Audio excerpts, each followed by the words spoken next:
There's just one thing that I would like to share to each and every one of you. Idi siya, idi ka barbarunak dito nga pag-eskwelahan. I wasn't really sure no anya ba ti kasasaad kun to iti nga eskwela. If I'll make friends, or maka-excel na pa ba ti academics ko, or anya man pa nga panbanag nga dumteng kanyak iti nga pag-eskwelahan. But through those uncertainties, there's one thing that I am really loving or appreciating in this campus.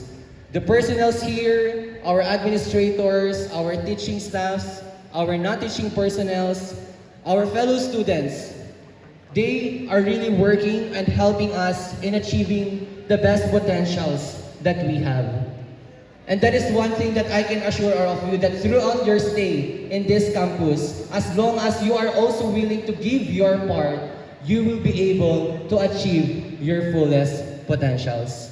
So as we start this academic year, I hope that we motivate ourselves to not just excel in our academics, but to also expose ourselves in different aspects of being a student in order for us to unleash our hidden potentials that are still hiding during our high school days. So I hope that you will have a good stay here in ISPSC Main Campus. Welcome to our campus. Welcome to academic year 2026 to 2027. And welcome to Panagpasangbay 2026. Sagyaman aklaunay.